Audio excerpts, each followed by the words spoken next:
everyone. It's so good to have you today, and I'm very excited. I have two of my favorite people with me, and Sheri Hensley and Justina Johnson, and this is National Recovery Month. September has been designated that, and I'm very excited. We have a lot of upcoming events. We have things that we want to talk about today, and as always, we want to offer you hope. I always tell people, as long as there's breath in your body, there's hope. And never give up. Never give up on your children. Never give up on your spouses. It takes a lot of prayer, a lot of endurance, but as long as they're breathing, there is hope. And I want to start out by letting everyone know about the meetings that we have here in Connersville. We have a lot of meetings, and there's actually one every day of the week now. So we want you to be aware of this and the resources that you have, so any loved one or yourself or anyone that wants to attend these meetings, they can.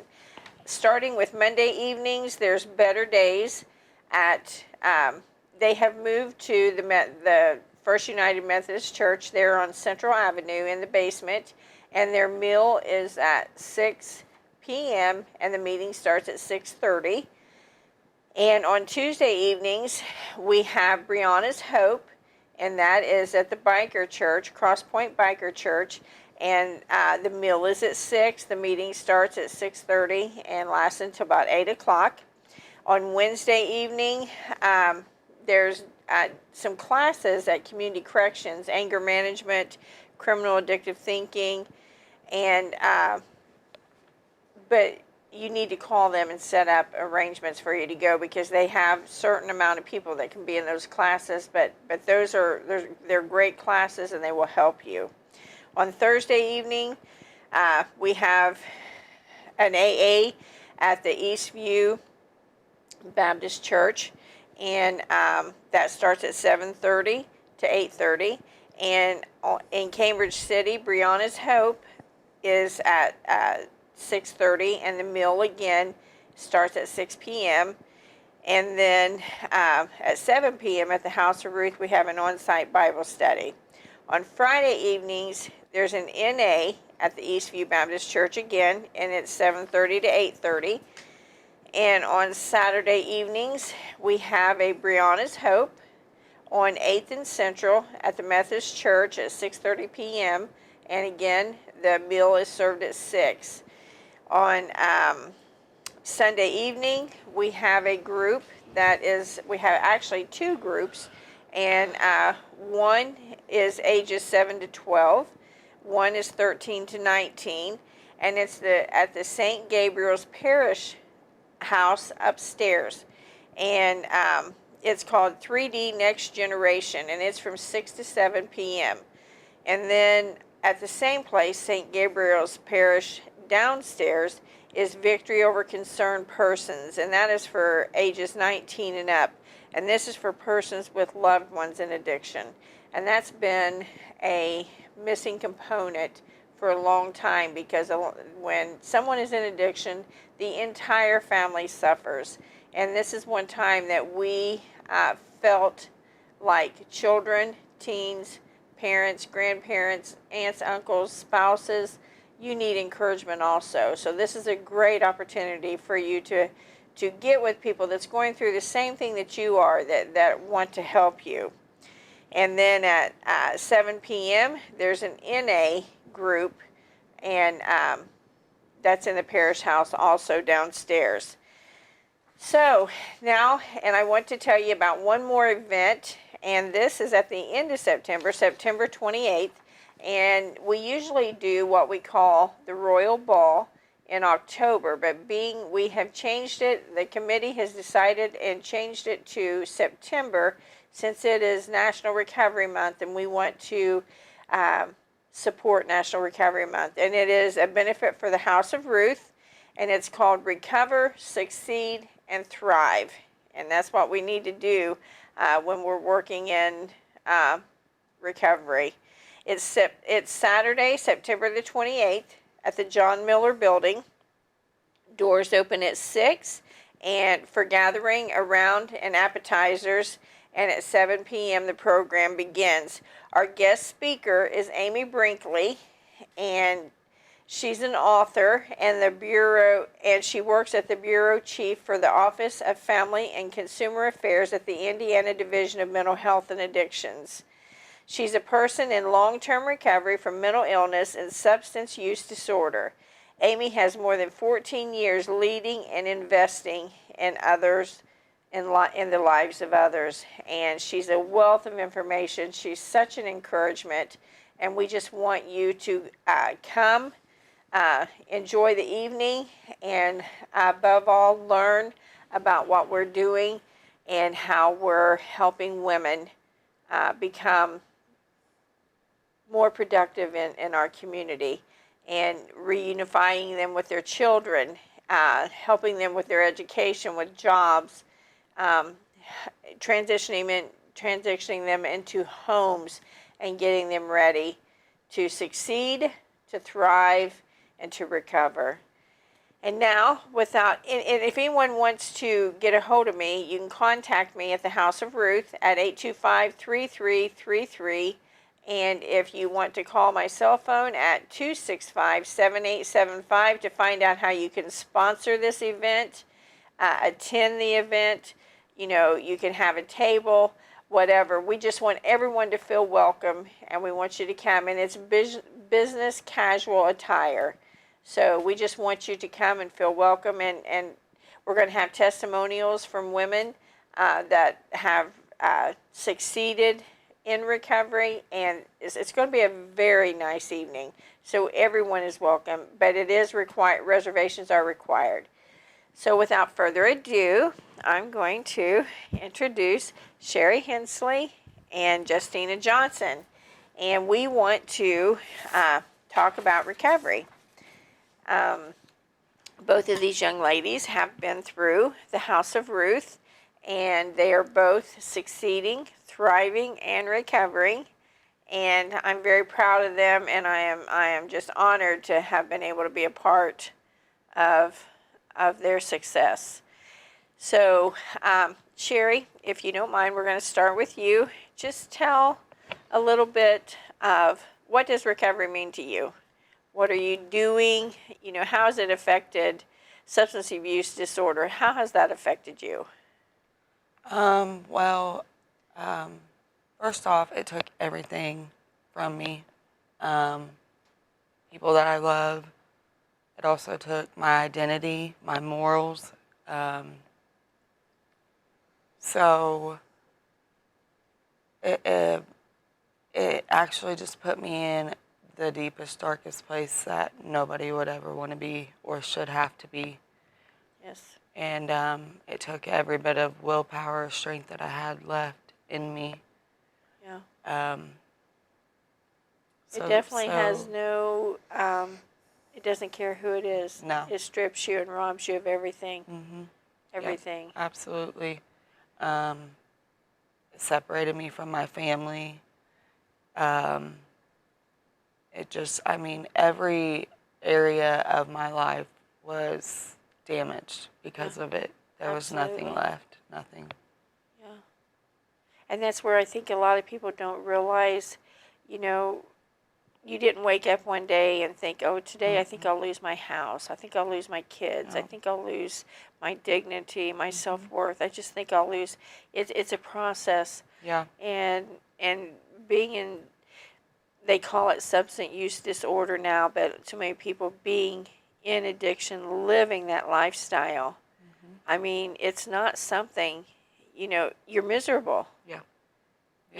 It's not something you're enjoying. I think people have a misconception of how people feel. They just look at them as, well, they're addicted and they don't care. You do, but it takes you over. Yeah, I would say that, there's definitely things that happen to a person to lead them to that path, and then once they are on that path, the drug being their survival, that's all they know. Yeah. And so they just continue on that path because at that point they're just existing. Yeah. Yeah. It's amazing, because I'm sure you weren't raised that way. No, not You at know, all. it's a dysfunctional side that unless people have an understanding of what's really going on, and I think we are educating and having awareness, and trying to help people understand what substance abuse disorders really are, because lots of times there's a mental issue going on as Yeah. well as the addiction. Yeah. So it's not always, they just have that big thing, breaking the stigma. It's the truth. That's what we have to work for. That's our goals, is breaking that stigma of, and it numbs you. The substance use disorder, it numbs you. You have no feeling. That's why a lot of people Use. use. Yeah. Yeah, the drug use, the addiction part, is really just another symptom of what's going on from the inside, and that's how we've learned to deal with it, because we felt as there was no other way. Yeah. So, It became a normal way of life. absolutely. You know, you lose everything. You're robbed of your life, literally. Yeah. And this is what you just get into this cycle of getting up, going to bed using, getting up using. You can't function working. Yeah. So. Yeah, a lot of people, I hear them say, they'll refer to people that's in active addiction as like the Walking Dead. Well, there's some truth to that. You are spiritually dead on the inside. There is no life. You can look into somebody's eyes that's in active addiction, and there just doesn't appear to be anybody Right. home. Right. I've said that so many times. Yeah. You look in their eyes and they're talking to you, but it's like, wow, there's nobody there. No, it just Yeah. is like the a shell. life is gone. Yeah. Yep. So, Justina, tell us a little bit about the addiction what does recovery mean to you now? Because I know you've been through some traumatic experiences as well. Well, recovery to me is just living my best life, and just being happy and not having to worry about going back to using and doing the things I was doing that led me to, having to go to a recovery home. I grew up with drugs and alcohol in my family, and it was something, I seen on a day-to-day basis. And, I grew up saying I wouldn't ever, use, or I wouldn't ever drink, just because seeing it, go throughout my family. And, that first time that I did end up drinking and then, using, and it just, I grew up with depression and anxiety. And so, drug abuse, substance abuse comes along with mental health, they go hand in hand together. But when I started using, it just numbed everything. And, like me, like Sheri, I lost everything. I have 3 kids, lost my kids' father to an overdose. And I can just remember that day, I was standing over and seeing him, lifeless, and just praying to God to just come in and just help me, because I couldn't do it alone. I had tried. There's, many times I tried to get myself clean, and I would just fall back into that same old pattern, because it was what I knew. And it took me losing him, to find God to help me to, get clean. And, I just look back and just can't believe how far I've came from the things I was doing. Yeah.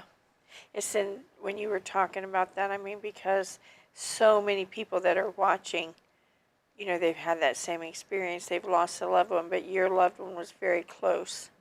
Your children's father, Sheri's fiance is in prison. Her children has been without her father in a different way, but, losing Dustin to death, it's hard. and it's reality. And reality sometimes is not pleasant. Sometimes it sucks, you know. But you guys have overcame, and you're thriving now, and you're succeeding, and you know you're visiting your children. And tell us about the side of recovery that you enjoy, Sheri. Well, I have. First of all, I'm just very grateful, you know, that we have a loving, forgiving God, you know, Yes. because had it not been for Him, none of this would have ever been possible for me. Of course, you know, by God's grace, I landed at House of Ruth, which kind of set a foundation for my recovery. It gave me the resources. It gave me the people around me to help me work through times I thought I wasn't going to be able to. And from the House of Ruth, you know, I've kept that going in my recovery, in my life, and I have a home of my own. I have my children living with me. Yeah. I work at a 30-day treatment program. And, you know, am I going to say that recovery is all rainbows? No, it's not. You are just like anybody else. You're going to have your good days and you're going to have your bad days. Yes. But the important thing is now I can work through those good and bad days without thinking I need to go use, you know. And I have people around me to help me, support me, to get me through those bad times, you know. So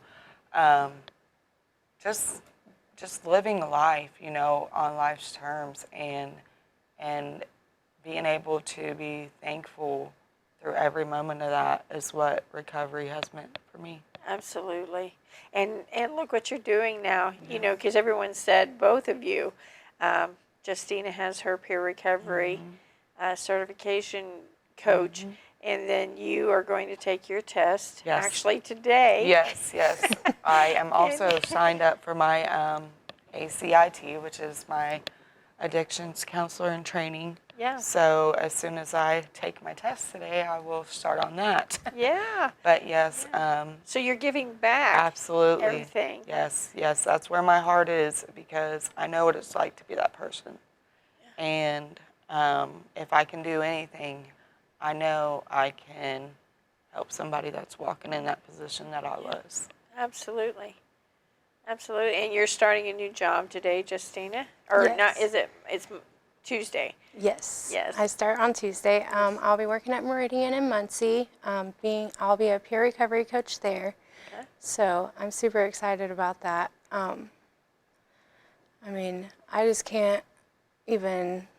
2 years ago, I wouldn't have ever thought I would be where I'm at today. Yeah. You know, I have my own car. Me and my fiance are looking into buying us a house. Yeah. You know, and I'm working on getting my kids back. I get to go see them every month.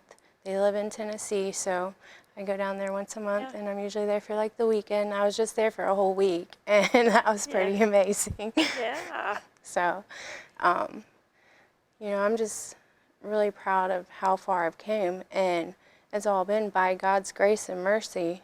You know, since the day that Dustin passed away, God's just placed people in my life. I started out, you know, in South Carolina at the Owl's Nest and stayed there for the 3 months.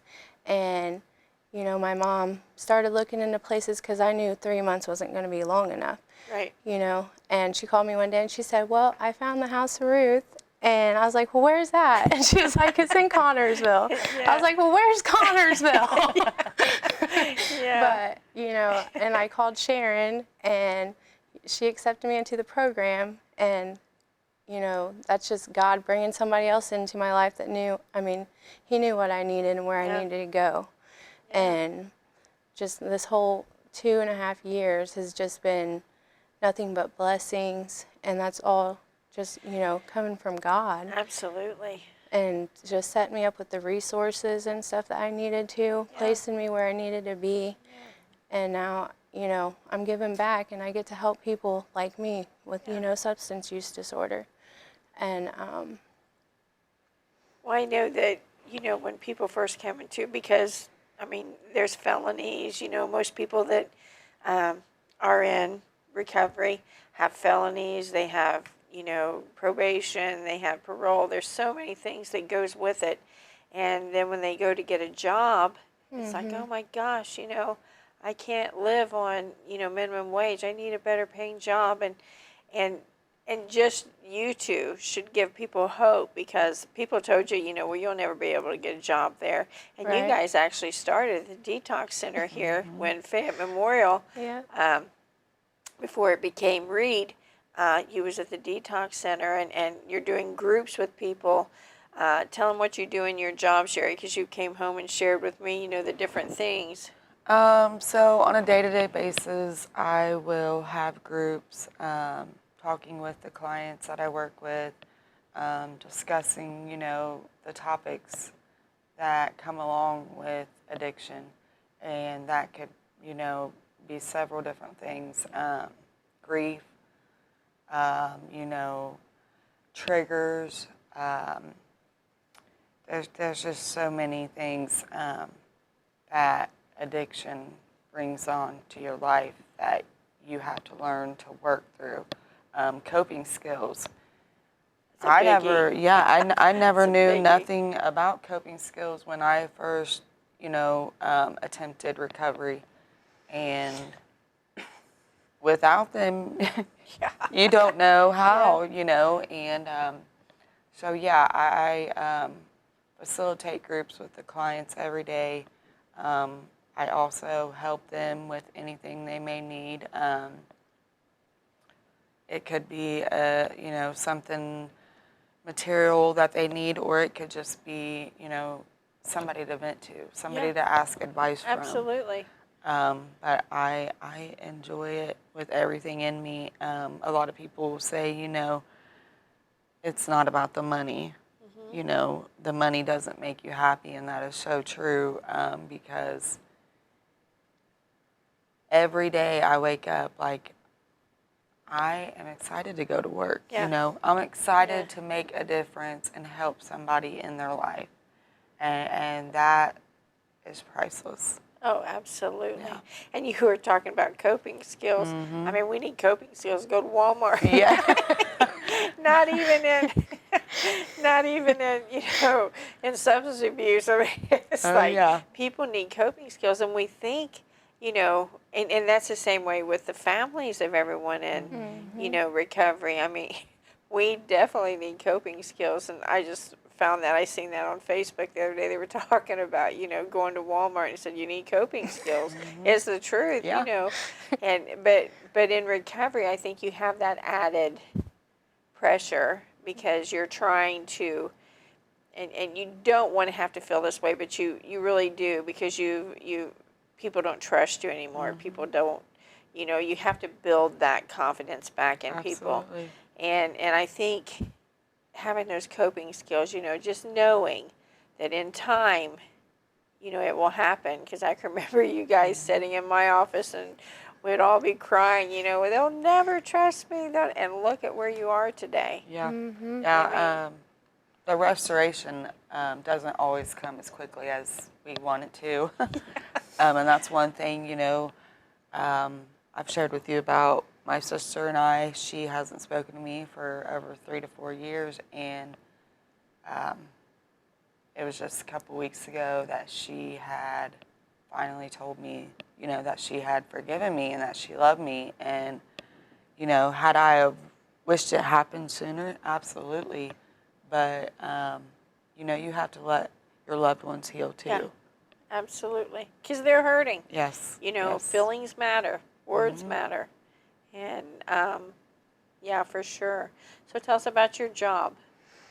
Well, I'm not exactly sure yet. I start on Tuesday, but I know I'm going to be there advocating and supporting and just helping people that come through the office. Yeah, definitely encourage them and set them up with resources, and it's going to be up to them on how they want their recovery and what their recovery looks like to them, what they think that their recovery should look like, so whatever it is that they're wanting to do, whether it be finding housing, finding a longer term treatment, or, just there's so many avenues that you can go with when, it comes to recovery. And there's so many different options and so many different, faith-based, just all the different things, Yeah. and it's whatever's going to suit them and work for them. So I have a question for you both. This is a test. Can you do recovery for people? No. No.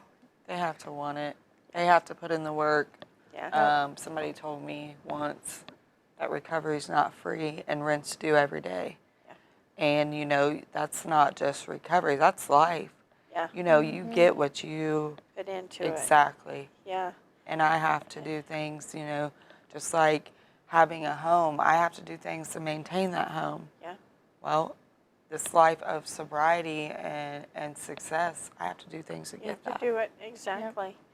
What are you going to tell people, Justina, whenever they come in and you're helping them?